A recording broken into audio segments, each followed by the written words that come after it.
Thank you for coming, and it's nice to see friendly faces out there, and for you to take time to attend this panel.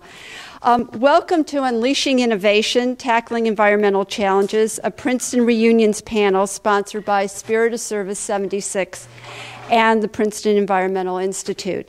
I'm Isla Brown, co-founder and co-chair of Spirit of Service 76, which is the Class of 76 Service Initiative. Since its inception over 5 years ago, 276ers have been involved as donors, volunteers, or both. Spirit of Service 76 is truly a class initiative. I'd like to thank Mimi Murley, my co-founder and co-chair of Spirit of Service 76.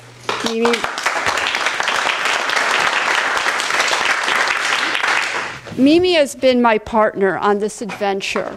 It's her dedication and efforts which have been instrumental in our success, and she is truly the heart of this initiative.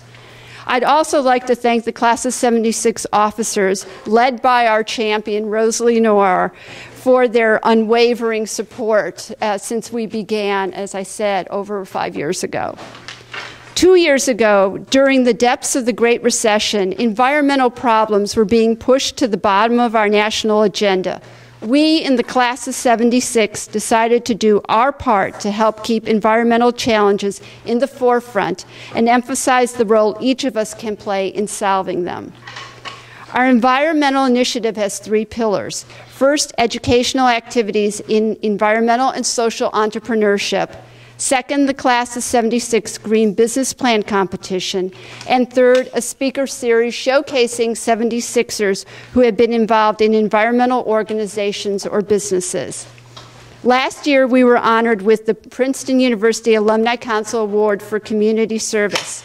We were thrilled to be cited for collaboration, entrepreneurship, and innovation. This brings me to today's panel.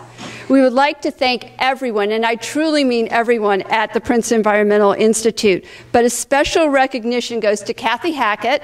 Kathy. Holly Wells. Holly, where are you? Amy Hepler, if Amy's around. And Francis Uhas, for making this event possible and for being our value partner for the last 2 years. Today's panel is about innovation. In keeping with that theme, we are streaming live. So right now, we're on Princeton University's web broadcast, and we are taking questions from our remote audience on Twitter. So if you have a question, please tweet, and our hashtag is PEI76INNOVATE. That's PEI76 Innovate. You should know that we're one of the first reunions events ever to use this technology. So we are, once again, being pioneers. Now I'd like to introduce Steve Pacala. Steve is director of the Princeton Environmental Institute and co-director of Princeton's Carbon Mitigation Initiative. Dr. Pacala is a noted expert on climate change and is the author of the Wedges Analysis, which looked at individual emissions aimed at the fair partitioning of carbon mitigation efforts among nations. And so now let me turn it over to Steve. Welcome, everybody. Thanks for coming. This is an important topic because, in my view, the world is, for the first time in human history, threatened by the inadvertent footprint of humanity. Problems of energy and climate, of water, of food production, and of biodiversity all intersect and all build. And I, for one, am unwilling to try to solve these problems solely through conservation.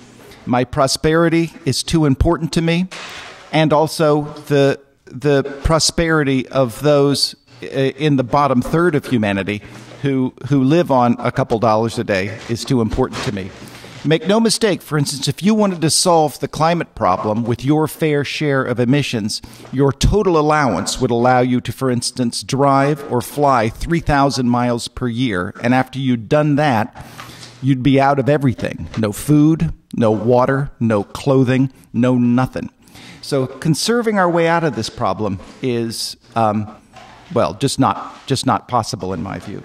So the alternative is to be smarter than the problem, and that's going to require entrepreneurial activity. That's why we're here.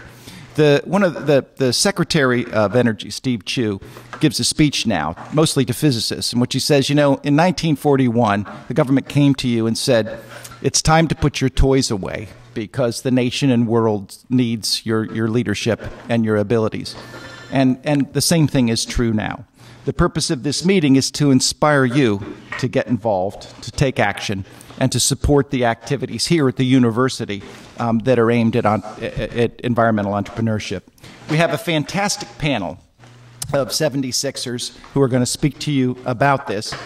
Terry Cooke is the founder of the China Partnership of Greater Philadelphia, which is a nonprofit incubator promoting public-private collaboration between Philadelphia and China in clean energy and energy-efficient buildings. As goes Philadelphia, apparently so goes the world. That's a better tag than 2 weeks in Philadelphia, if anybody knows that old joke.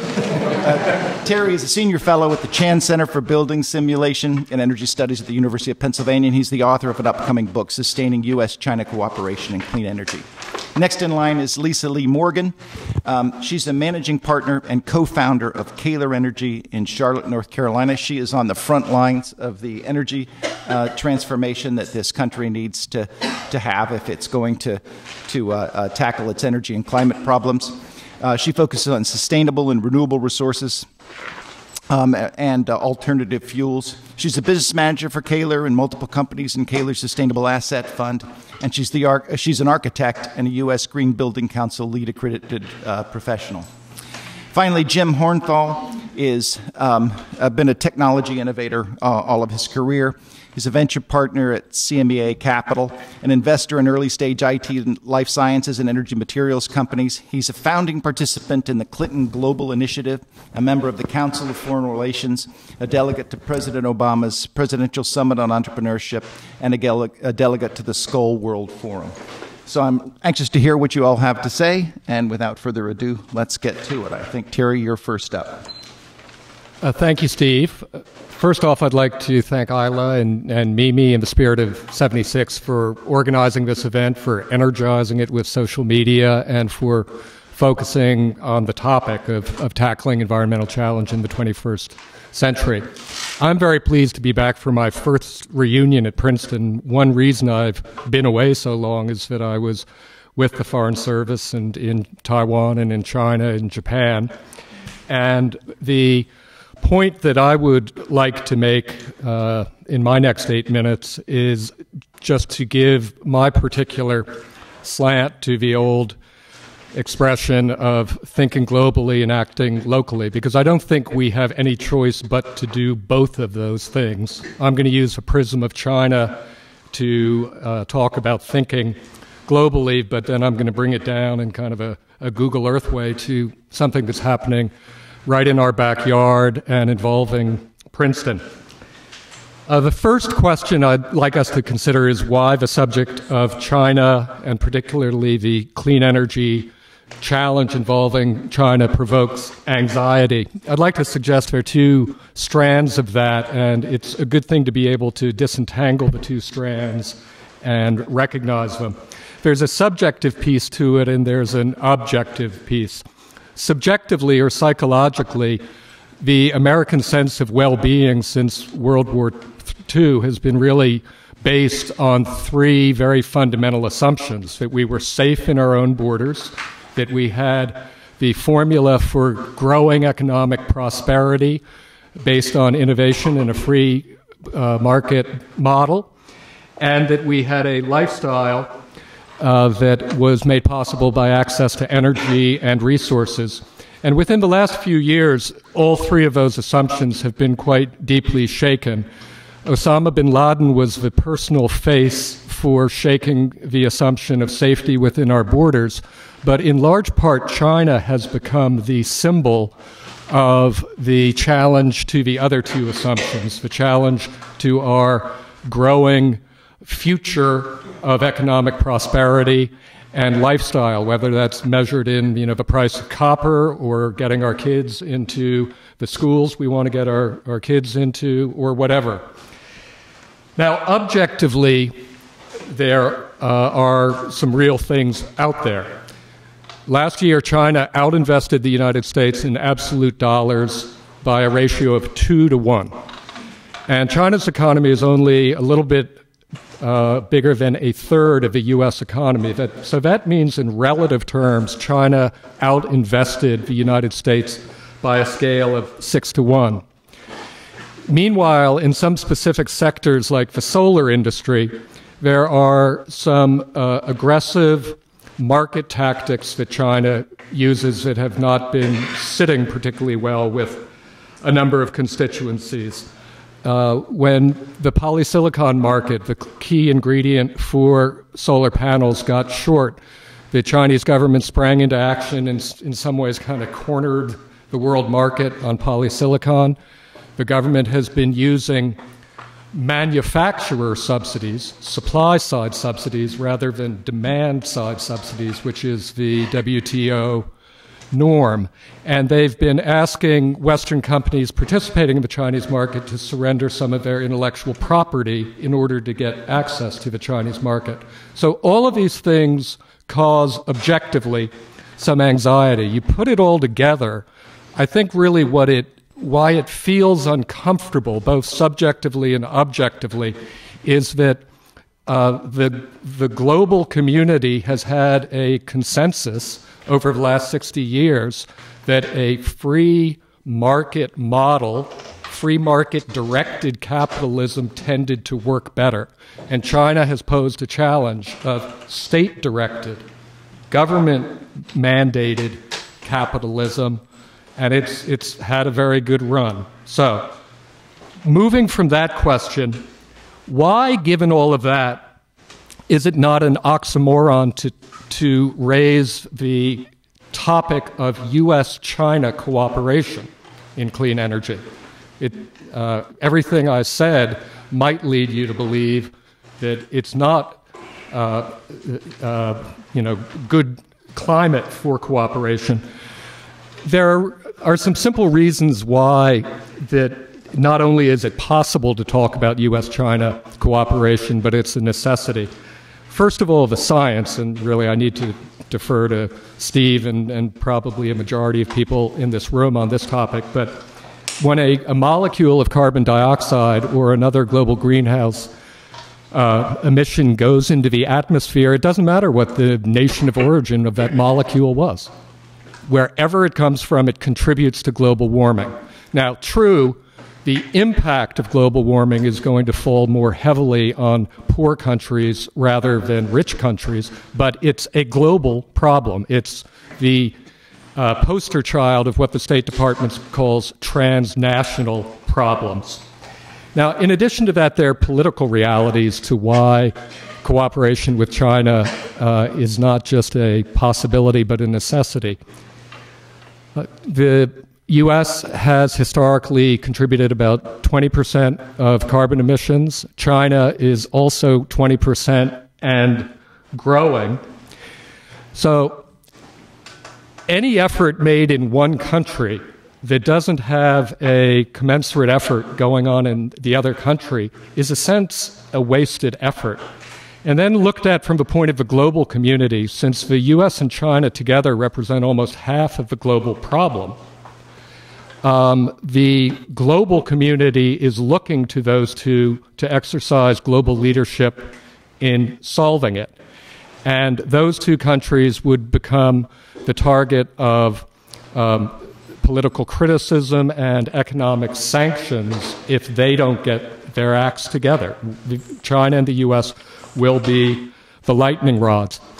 Because time is short, I'll save for hopefully a chance during Q&A to bring up a third aspect of this, which is there's kind of an NGO feedback loop, which regardless of what China chooses to do politically, it is forcing cooperation between the two. And with that, I'll just move on to the third and last question that I would like to pose, which is, how does U.S.-China cooperation translate into our region and into our lives? Just a couple examples. Steve mentioned in the introduction that I'm active in the area of building efficiency. Residential and commercial buildings represent 40% of the energy use in North America, in Europe, and also in China.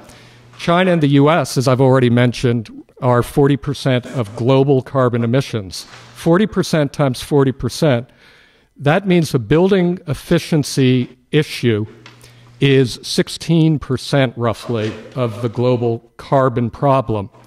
And Secretary Chu last August created in Philadelphia at the Navy Yard a U.S. energy innovation hub for building efficiency. Meanwhile, through a very similar but separate process, the U.S. government has created 3 U.S.-China clean energy research centers, one in Detroit for electric vehicles, one in West Virginia for clean coal, and the third, building efficiency, led by Lawrence Berkeley Lab in California. And the partner center in China is Tsinghua University. So it means that 3 institutions, what's called the GPIC at the Navy Yard, the Lawrence Berkeley Lab, and Tsinghua University, 3 institutions have a global mandate to bring improvement to 16% of the global carbon problem. It is a massive opportunity. It is bringing federal government resources out of the Beltway, empowering a region to step forward because buildings are local, real estate markets are local. Their job is to come up with a regional model for a more integrated building industry, one that can be scalable to other regions of the country. And then finally, to conclude more briefly than that GPIC example, I'm also involved at, oh, and I should mention that Andy Zwicker at Princeton Plasma Physics Lab leads a very important part of that GPIC project. As my final comment, I work at the University of Pennsylvania with a group called the T.C. Chan Center that does computational modeling of energy efficiency, mostly for new buildings. The United States has 300 billion square feet of residential and commercial property. China will be building 300 billion square feet of new buildings in the next 15 to 20 years. So that's a very specific example of how the two need each other. The T.C. Chan Center has the computational state-of-the-art ability to make buildings more energy efficient. China does not have it. But the new buildings where this technology and knowledge need to be applied are not happening in the United States. They're happening in China. And if the two don't work together, it's not going to work very well for either country. Thank you. Thanks, Terry. Thanks. To Isla and to Mimi and to everybody who showed up today. This is incredible. I appreciate your comments, Terry. I have not worked in the policy field at all, but I instead am a serial entrepreneur, and I have been building companies and moving from one area of expertise to the next for, well, 35 years. In fact, I just counted up the number of companies I've started, and there are 10 of them, starting with the arrogance of opening my first architecture firm when I was 29 years old. And so how do you get from architecture and working for Michael Graves here at Princeton to starting Calor Energy in Charlotte, North Carolina, and building renewable energy and alternative fuel projects in the Southeast? It's an interesting story, but which I won't bore you with. But there came a day about 5 years ago when I was still working as an architect and a general contractor in Charlotte, that I realized that I never again wanted to build or drive or do anything that was not green and sustainable from that day on. Well, I was in business with my husband at the time with our construction company, and he did not agree with my new business model. So I left. I left our construction company, and I went back to school, and I started to study energy and efficiency, and I've got my LEED accredited professional degree or credentials, and I went into a solar startup. I was the CEO of a small solar startup for a few months until the bottom dropped out in 2008 of the economy, and I said, well, what am I going to do now? But I had all this new expertise, and I'm from an old energy family. My great-grandfather started Duke Energy in the Carolinas 107 years ago. And so I loved what the renewables that I had been learning about and the solars. I knew that had to be something that we could expand on, that this was the time back in 2006 and 2007 when the various states were passing the renewable portfolio standard laws in order to promote the various renewable energy sources throughout the country. Right now, there are 29 states that have RPSs, which are renewable portfolio standards. North Carolina is one of them. But it only mandates 12.5% from renewable sources of power by 2021. California has the largest RPS of 33% by 2020. And of course, New Jersey is a really big player in it too. They have a very strong solar mandate, as well as a broader renewable portfolio standard that they want to have by 2025. So a lot of states are doing this, and what we found is that there was really a niche for a consulting company that could advise companies, industries, developers about how to make renewable energy work financially, and then utilizing all of the various financial opportunities that are out there.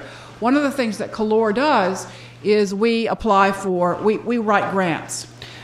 So usually when we have a client, for example, one of our biggest clients is a development called Reventure Park, and that is a 667-acre former Superfund site of a chemical company used to make dyes on the site.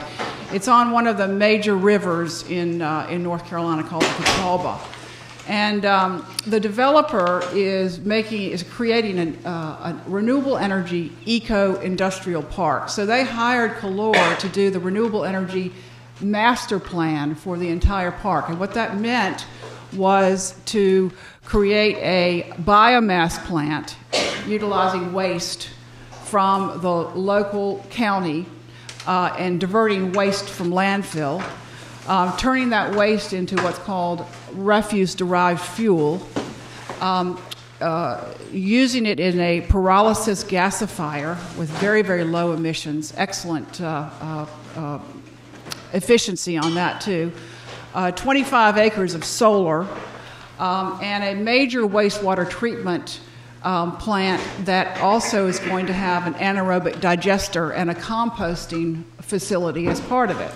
So the critical challenge was to not just get all these various projects permitted and approved and put through the regulatory challenges, but also to figure out what the new financial models are, because this has not been done before, at least not in terms of closing the loop on both waste, also renewable energy, and also water, because the wastewater treatment was also going to have reuse water that would then cool the biomass plant and irrigate the site.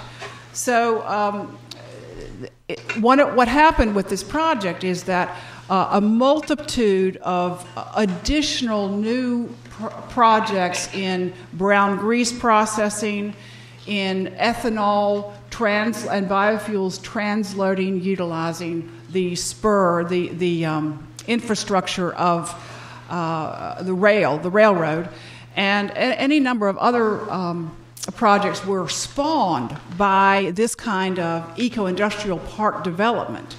And what we've done at Calor is we've found that we have our consulting on one side, but then there are multiple opportunities that come up as we're doing the consulting work. And we say, well, we could invest something in this company, or if we get you a grant for this startup, then we'll take an ownership position in the company. And so we've started a holding company called the Sustainable Asset Fund. And we've got we're holding in that the interests of 6 additional renewable energy or alternative fuels companies inside that. And so it's almost becoming an incubator for new startups. Now, the challenge we have in the next few years, I want to talk about green buildings. The lead buildings that have been so wonderful. This is a great example of it. We're finding that there is not necessarily the efficiency and that we were hoping for in some of them. Also, the financial models for renewable energy, particularly in solar, are not as robust as a lot of us really hoped there would be. The ARRA funding and the government incentives are definitely running out. The pipeline is going to be, the last grants that have flowed from the federal government through to the state energy offices are in the pipeline now, and after this year, there really won't be any more. So the big challenge is how to make the renewable energy and alternative fuels models work financially. We've got the technology. The science is there. The manufacturers have been producing these fabulous new devices and great solar panels that have strong efficiencies. But until until these new industries, this new industry that's been supported by the federal tax incentives and the various other incentives, until we have to find out whether we've really got legs. I think our biggest fear now is that all the federal funding and the state funding is going to run out, and then what happened in 1980 and 81 is going to happen again.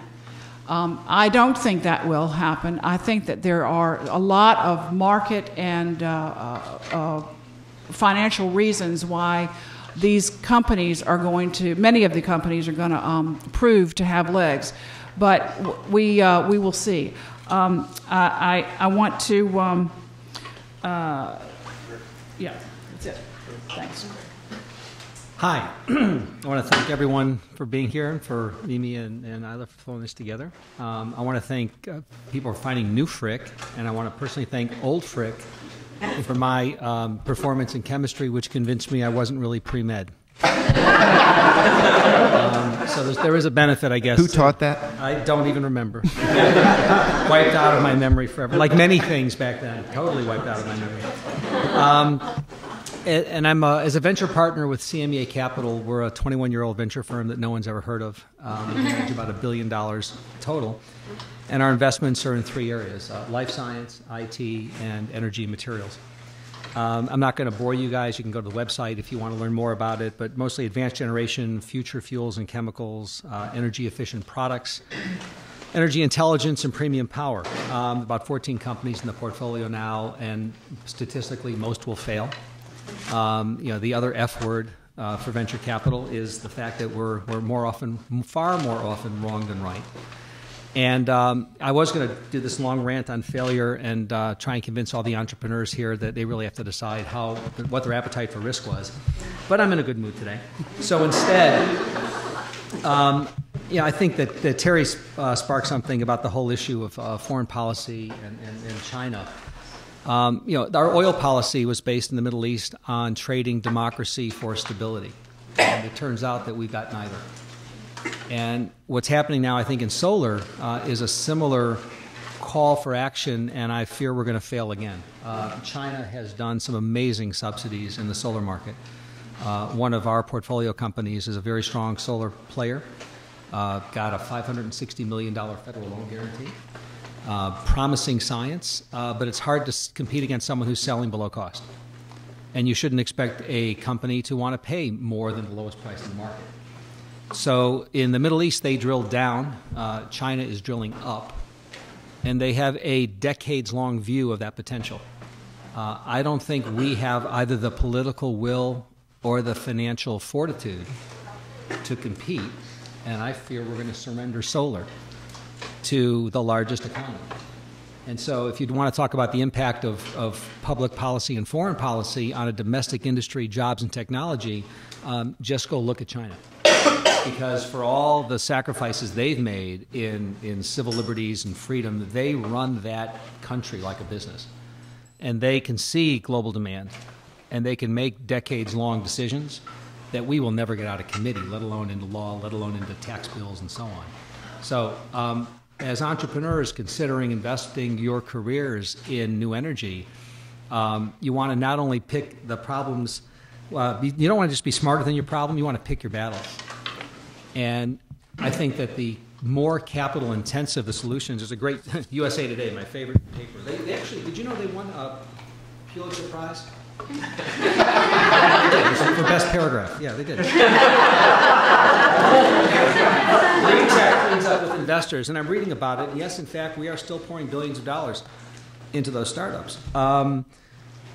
But we have a sort of an unlevel playing field. And I think if you're trying to figure out where to go and what to go, it doesn't mean solar's dead. I want to tell a quick story because one of the things that Steve said to do is tell anecdotes, give promising innovations, smile and laugh. So we got the smile and laugh done. There's an inspiring entrepreneur I got the pleasure to meet at the Skoll World Forum. His name is Nick Hughes. And Nick attacked the problem of banking for the poor with a company called M-Pesa. And a pesa is the currency in Kenya, so M-Pesa would be the mobile pesa. And Nick's first company, the idea was to let microfinance institutions collect payments from the people who are taking out the loans via a cell phone. Real simple technology, encrypted SMS, any simple phone, not a smartphone, would do it. But where they missed the opportunity, didn't see it, is it wasn't just me paying back my bank. Once I have an account, and once Steve has an account, I can pay him kind of PayPal to PayPal. 13 million people with M-Pesa accounts, 2 million merchants that let you go from Pesa to M-Pesa and back and forth, and it's a frictionless economy if you stay digital, and they did $6 billion of payments over the last 3 years. And so Nick's thinking, wow, that's really cool. How do I bring not banking to the unbanked, but how do I bring electricity to the people off the grid? So he's got a brand new startup, and his company in England is called Signal Point Partners, and it's called Copa Solar. Now, a lot of people are doing similar things. Idea Lab has Duran Solar. It's really some small device that with a panel generates power, stores the power, you plug stuff in, it's lights, it's fans, it's all the stuff you need off the grid.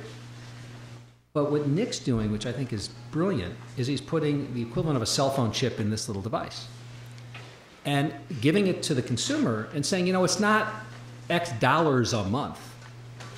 It's, in Indian currency, it'd be 20 rupees a day. But if you don't pay, that's okay. They can turn it off. Doesn't matter if it's charged. You can't use it. But when you pay, you can use it. And you can prepay or not pay. And so they've totally changed the business model of distributing solar off the grid in a way that has the potential to be a breakthrough. So it's not about the cost of the panel, it's not about the cost of the lamp. It's about how you're going to get it to the billions of people that need it in a way that they can afford it. So I think that there's as much business model engineering as anything else. And what I've sort of experienced in the successes and failures and there have been unfortunately more of the latter than the former, that there's really 4 dynamics, I think, that interplay in a successful venture. Very few individuals possess all 4, but the process is kind of fluid. And it's really the explorer, and it's the artist, and it's the judge, and it's the warrior. And the problem is if any one of those are really faulty, you get a really crappy outcome. And it's often the dynamics between the judge and the artist and the judge and the artist, and the explorer comes back in and the artist. And finally, when you've got a good judge, then the warrior can do their work. But a warrior with a crappy judge is guaranteed to fail. And if you think about a startup and a lean startup and the work being done by Steve Blank and Eric Ries and others, the whole iterative pivoting, I love the word pivot.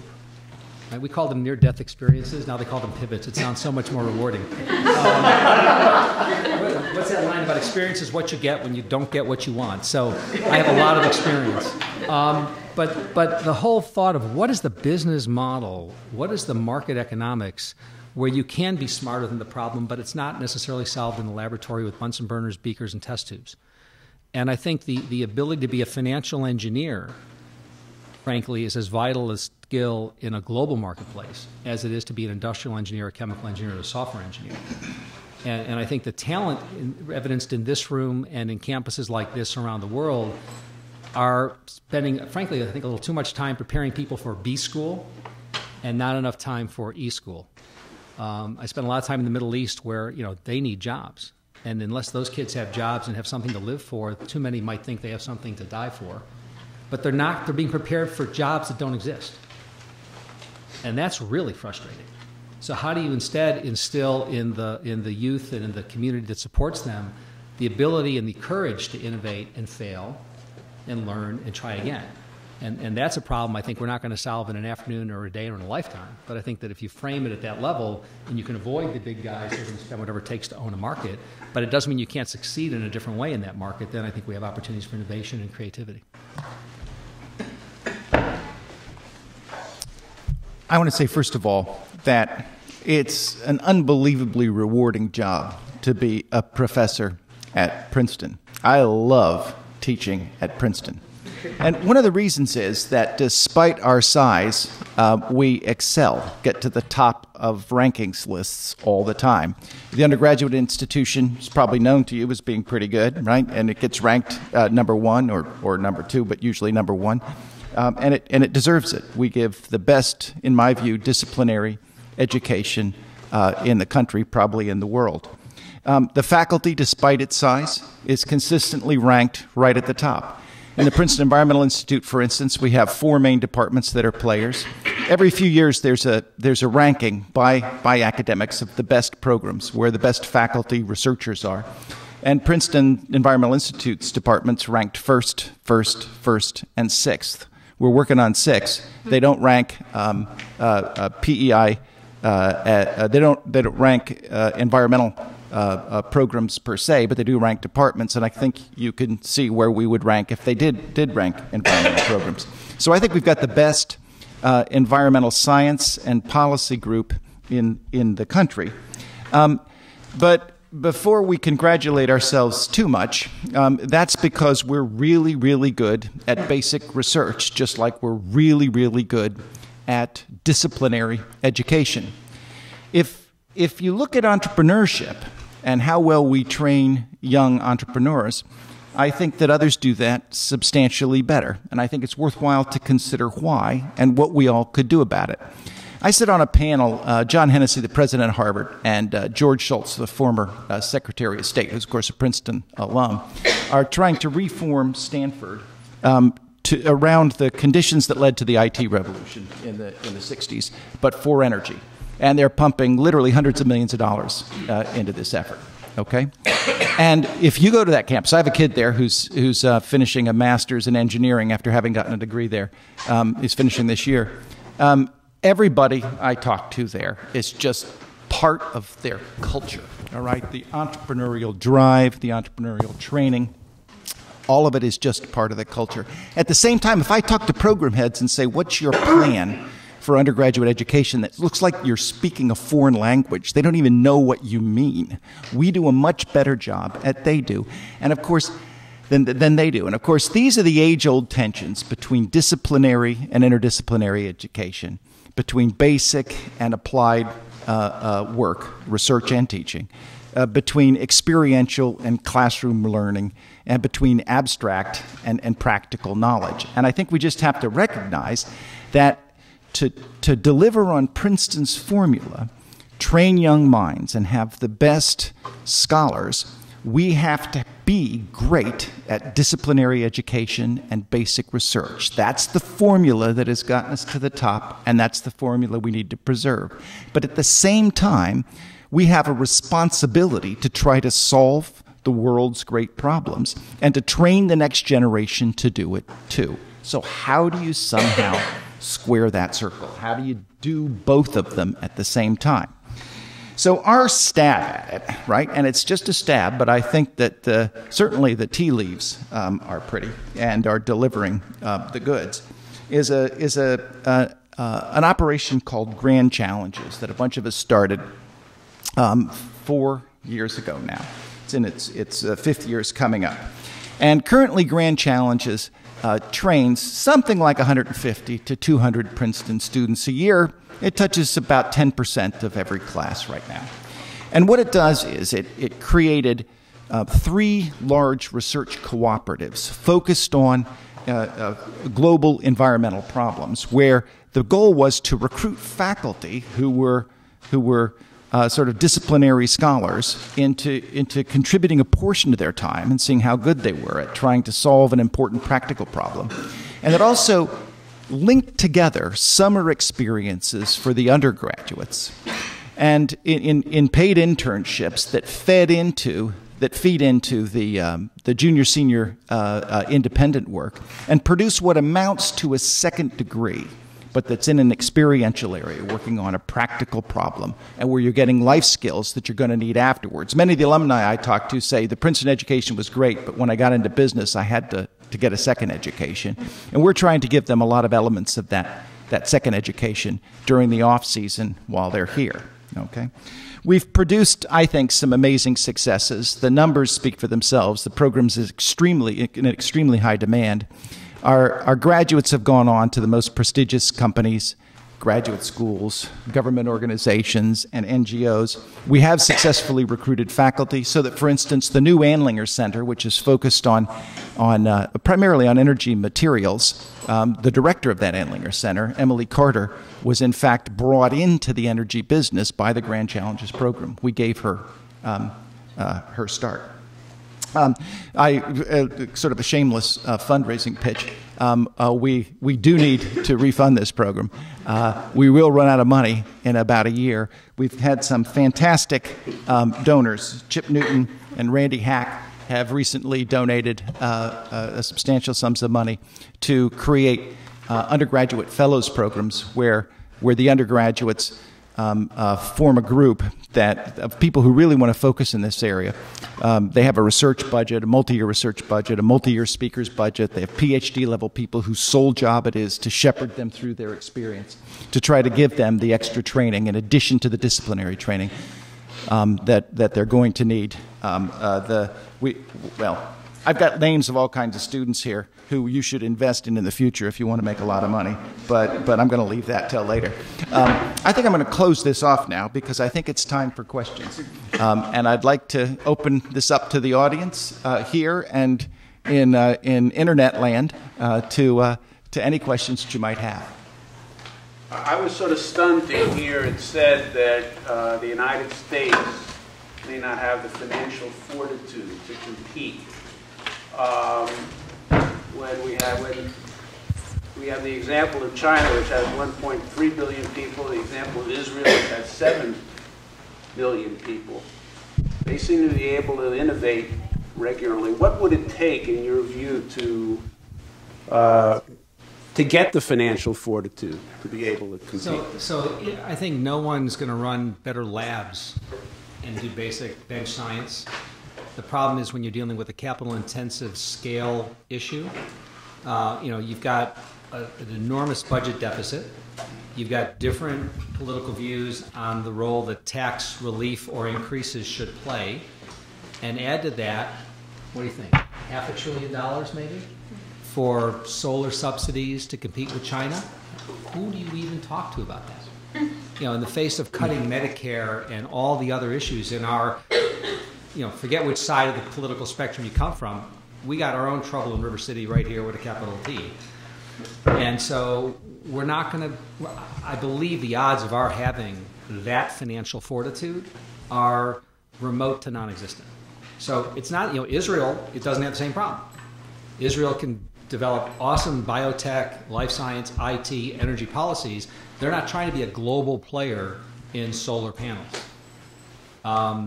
They're in fact licensing technology from Israel to China. Cool. I can make an investment in an IT house that licenses to China, and they'll kick our ass selling the panels, but I'll make some money.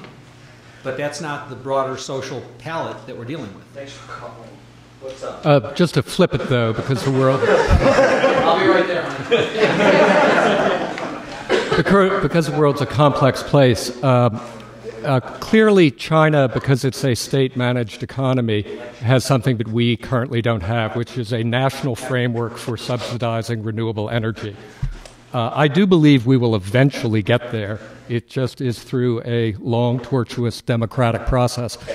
There is really not a country on earth that would trade the privacy and freedoms from our system with the compromises that are made in China's system to enable it to do what it does.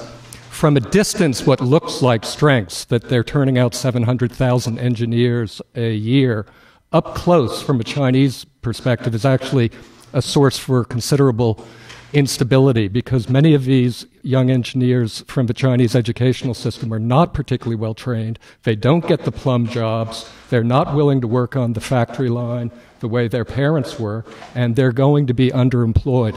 So China's a very complex place.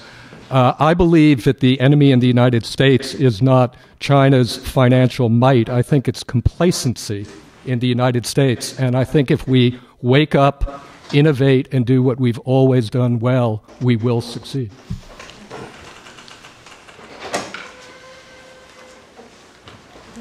Hi, my name is Paul Young, Class 76. Thank you all for a really wonderful talk. As you know, I've been based in Europe since Princeton. I've been working in renewable energies now for 5 years, and also spent a couple of years in China, Terry, as well, in IT. But I think a real problem, we're in a little bit of a U.S. optic here.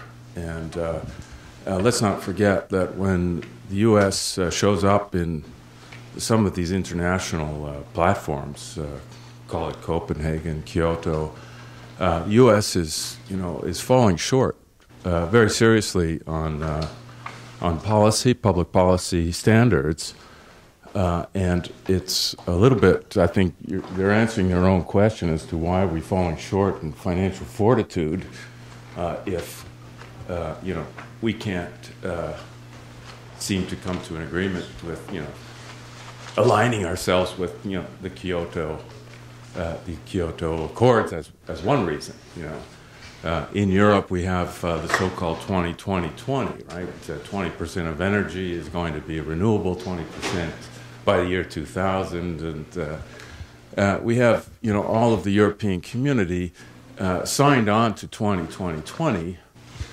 So it makes, it makes it a lot easier for each country to set up various policy directives and to create the funding mechanisms that drive. The type of intervention that, as you're saying, Jim, is lacking in the U.S.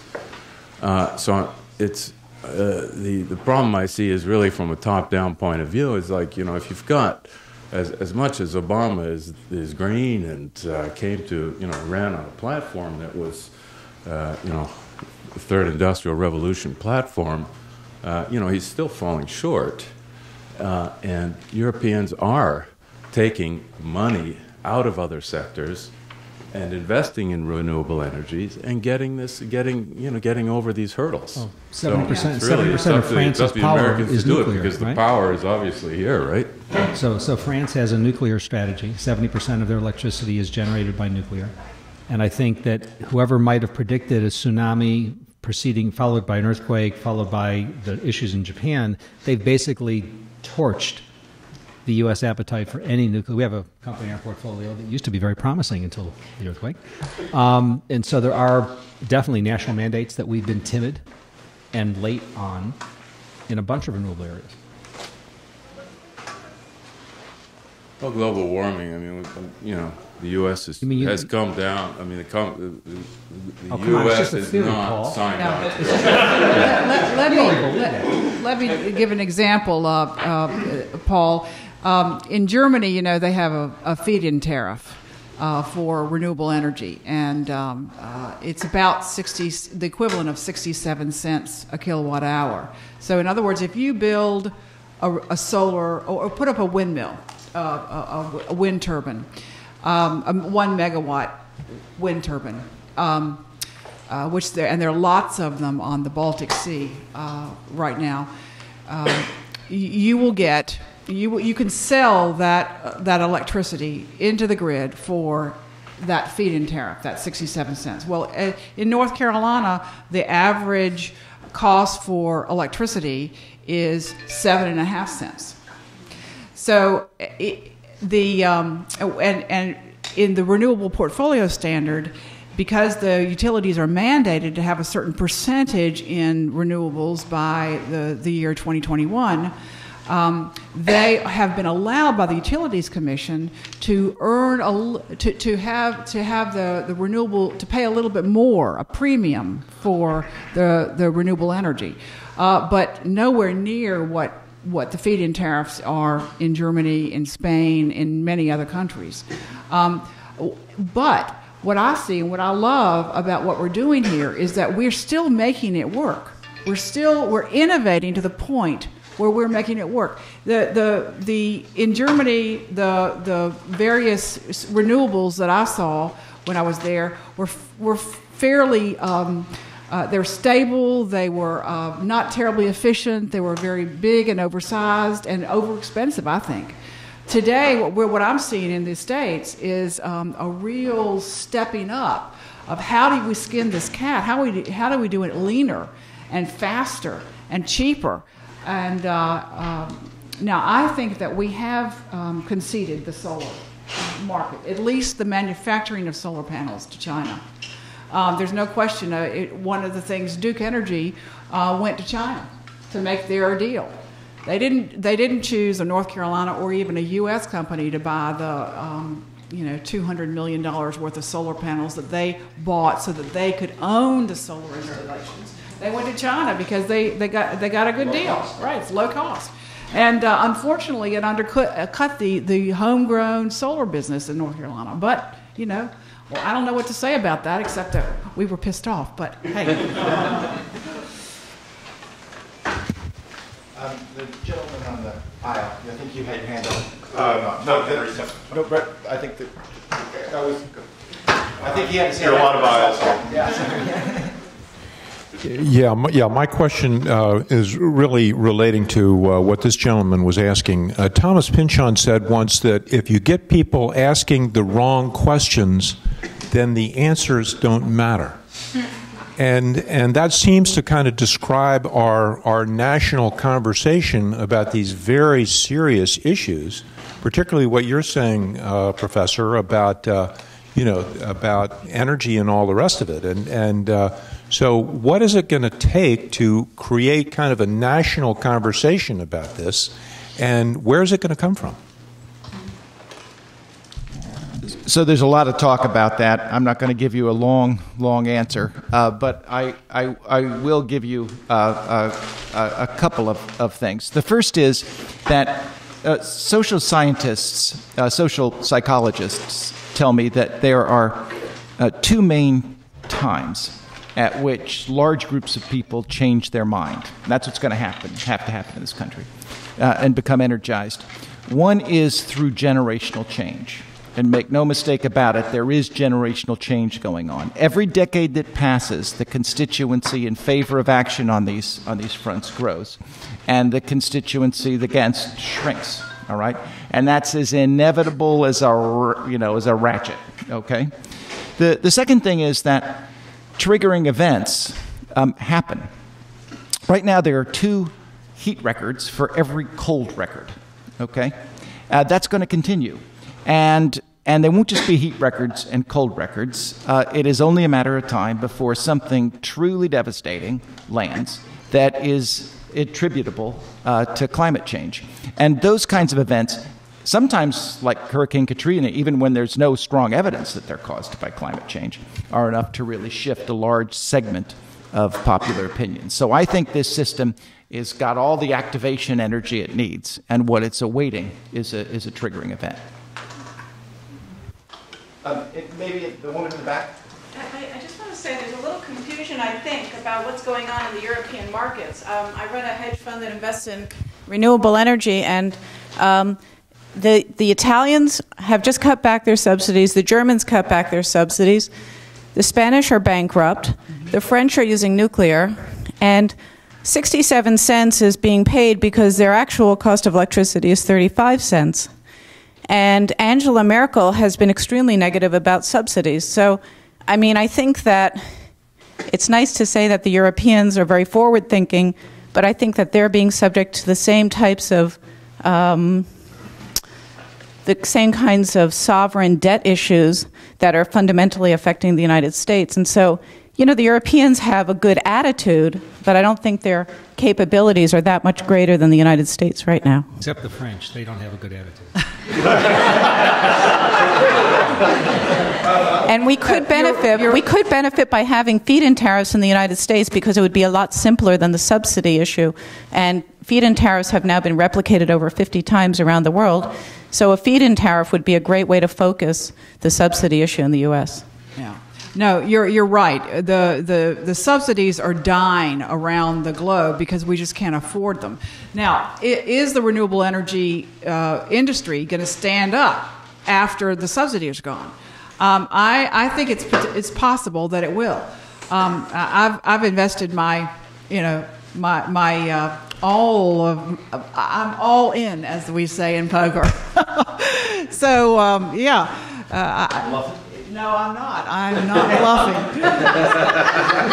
but it would be great. It would be great to see a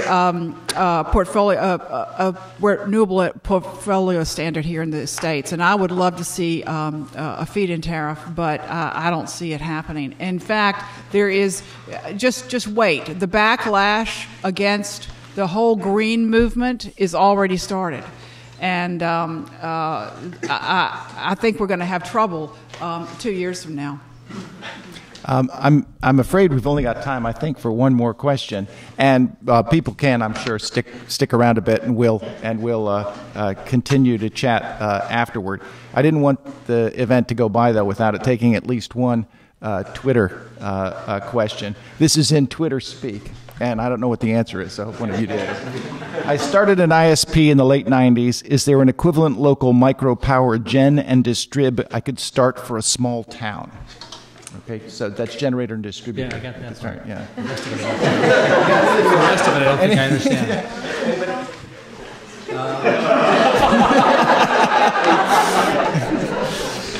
Yeah. While they are working on that, I want to put in a plug for Isla Anyone got a Sudoku and puzzle? Twitter. And I hope this will encourage more of you to Twitter in the future, because I'm sitting back here and there are 4 knobs. There's one that says helium in blue, one that says hydrogen in yellow, oxygen white, and then there's the one that says danger in bright red. And I Twittered, I'm sitting here at speaker desk looking at knobs labeled helium, hydrogen, oxygen, and danger. Please vote on which I should turn. And unfortunately, only 3 people voted, so I'm morally obliged to turn the danger one. So. Well, that's certainly what humanity is doing right now, and we need to turn the hydrogen knob. I want to thank, first of all, the organizers, Isla Brown and Mimi Murley, for putting this event together.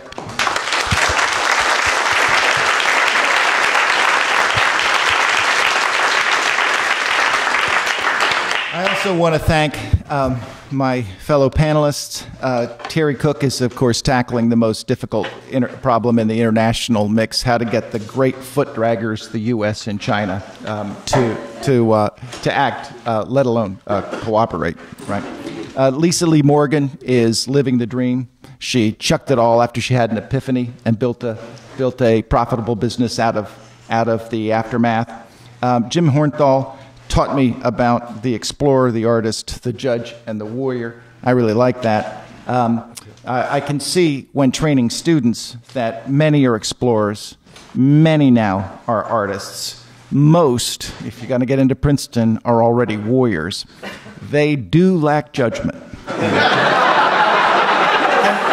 And to that mix, I would like to add, they need the services of an accountant also. The class of '76 in particular, and Princeton alumni in general, it's great to talk to you people. You are at the peak of your power and influence. If you were gorillas and you're male, you would be silverbacks. If you were elephants and female, you would be the matriarchs of the band. So it's downhill from here? It is downhill from here, but the world needs for you to get involved if you aren't already. These are problems that require the top talent that humanity has to throw at it. And so thank you for your interest, and hope to talk to some of you later.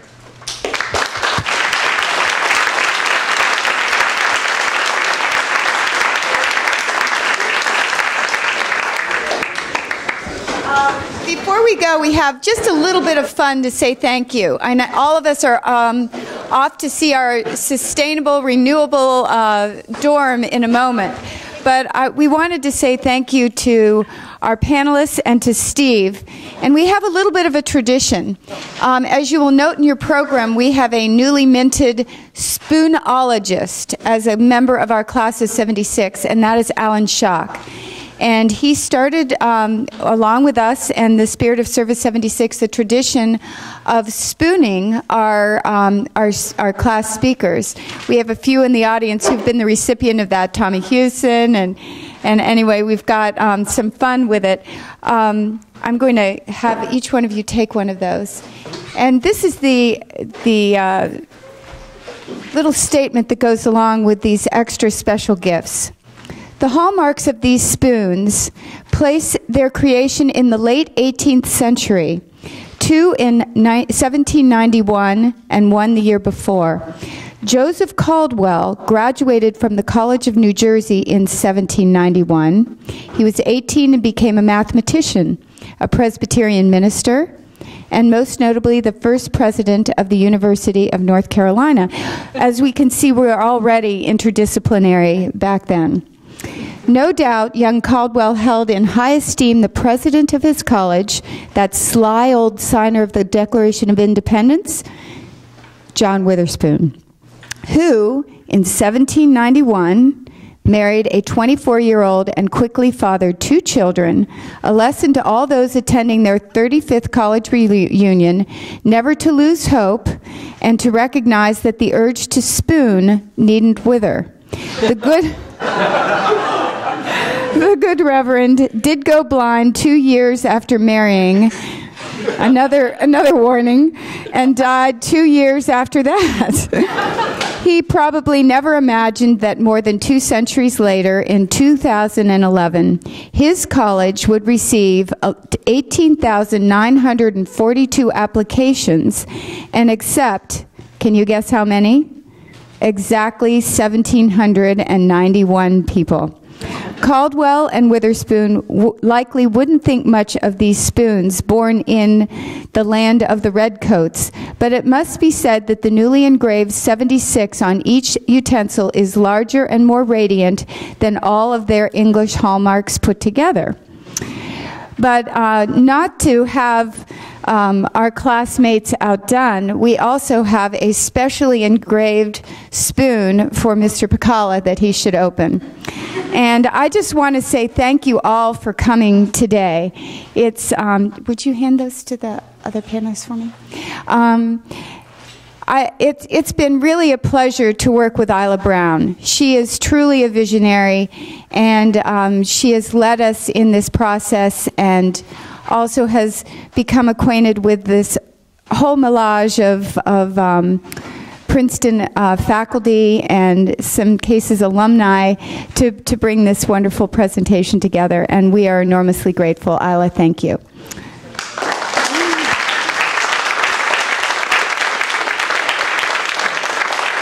Everybody head to the dedication of the new dorm. Thank you. You're welcome.